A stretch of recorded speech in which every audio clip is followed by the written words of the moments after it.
Hello everybody and welcome back to another video here. Uh, the things I want to talk about today are going to be my top 5 uh, things or pieces of knowledge that beginners wish they knew when they started DST. Now, I've done another video on this before, but the first thing that I always tell people that you want to do when you're setting up your world, especially if you're just getting started, that will help you the most is to change your world settings. Now, as you can see on the screen here, I've linked another video to my world settings that kind of explains exactly what those settings are and what they do for you.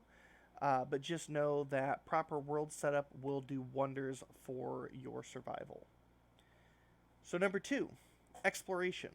Exploration is key when you're getting started and don't starve. Knowing where the different biomes are, knowing what biomes to kind of avoid during certain parts of the day. Like, for example, don't go into the swamp at night because you can easily get turned around, die to things like tentacles, worms, spiders. You know, it's all there. Um, Another thing I see often a lot of new players do is that they will stop and use a campfire when nighttime hits, and this is precious time you waste during your first autumn that you could be exploring or setting up your base. I did this too when I first started the game. I figured you had to just kind of stop and it was safer that way. Uh, but one thing I found out is that if you use a torch, you can then continue running, and as long as you're not in one of those problem biomes, like I said, you'll do just fine in exploring. The other thing that kind of ties to exploration here is make sure that you're gathering food, keeping your sanity up, and gathering basic mats. So what that means is, pick those berry bushes, grab those carrots. If you are someone who eats meat like Wigfrid, follow those suspicious tracks for the koalefants. Um, Anything you can do to keep your hunger full while you're running around the map. Basic mats to look out for. Of course, you're going to want that flint to make tools. You're going to want twigs and grass to make torches and tools. Um, an early item that you can use as a weapon would be a axe, because it only requires one flint and one twig. I would also recommend making a early uh, pickaxe, because then you can mine gold, which you'll need to make your science stations once you make your base, and it'll allow you to gather stone to make a fire pit for when you settle down. So,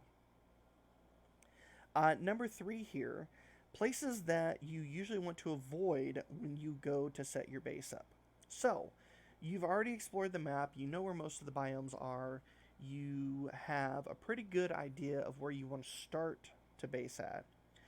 But things that I always tell people to look out for are, first off, the meteor field. Some of you may have noticed as you're exploring your world, you'll see little uh, darkened scorch marks on the ground. Or you might just wander through your meteor field while meteors are falling. Um, this is an area you don't want to base in, simply for the fact that anytime any of those meteors fall, they can and will destroy any structures that they fall next to or on top of that you've already built. Um, Another thing here, and I'm actually showing this one on the video right now, is this. Uh, I call it a set piece, but what it really is a moose goose nest, and it took me, I forget how many hours to actually put that nest and the moose goose spawn together while I was playing. Um, and I've seen a lot of new players base next to these nests and then wonder when they finally make it to spring for the first time why they have a moose goose and mosslings running through their base, eating all their food, causing lightning strikes, and just general chaos. So look for any of these in the immediate area of where you're placing your base, and take action accordingly.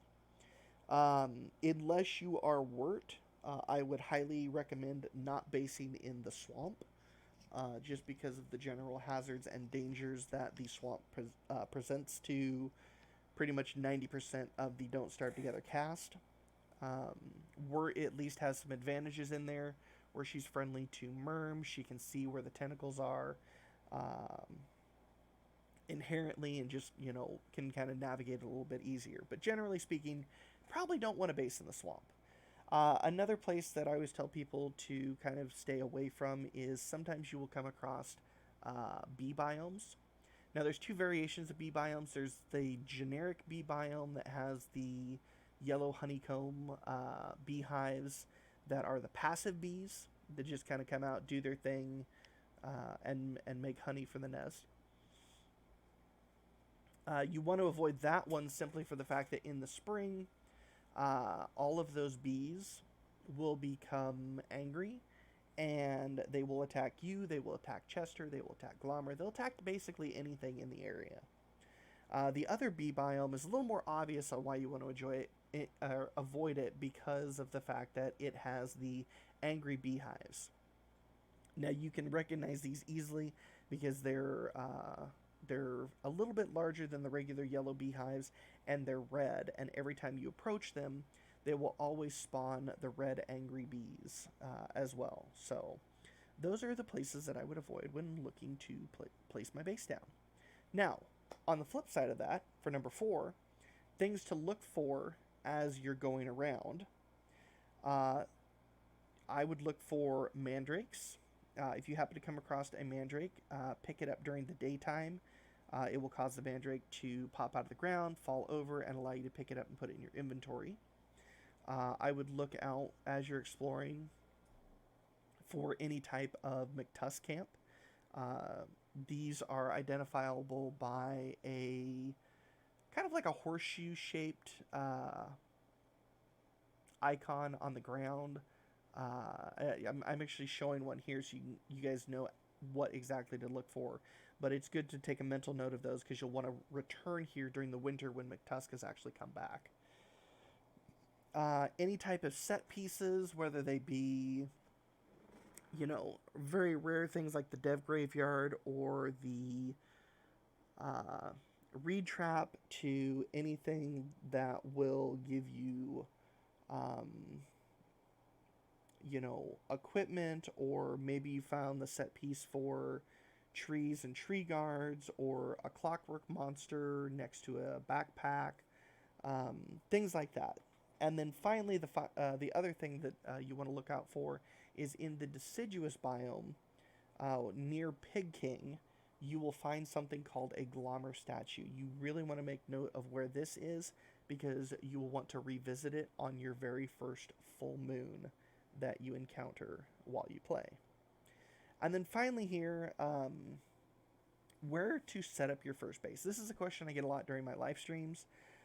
For newer players, it kind of boils down to 2 things. You can either base immediately around the postern, the floor postern where you spawn in, because then any of your friends that log on, they're immediately in the base. They don't have to search around the map. You don't have to go fetch them and escort them to the base or anything like that. The other option, and this is what I personally do, is after I've explored the map, I tend to look for an open, kind of grassy biome where there's a variety of twigs, grass, trees, bees, things like that. Kind of showing off some of that here in the video as well, because it allows me to kind of sprawl my base out and start building my mega bases that I usually do. Now, for newer players, if you're looking for something simple, I also have a link here in the video to another YouTube video that I've done, my 5x5 base tutorial, and it goes a little bit more in depth into a compact base that you can build with simple materials that will pretty much be a self-sustaining base through all 4 of the seasons. So with that, these are my top 5 things that I wish I knew as a brand new Don't Starve Together player, and I hope they help you guys out as well. You can always check me out on my live streams at twitch.tv/griever84. And as always, while you're watching these videos, make sure to hit that subscribe button, drop a like on the video, ring the bell so you get notifications, and leave a comment down below. Maybe you have a tip that new players might want to know, or maybe you're looking for extra tips, and feel free to ask any questions in the comments, and I will do my best to answer them for you. Thank you guys for checking my video out, and until next time, GG, my Guardians. I'll see you guys all later.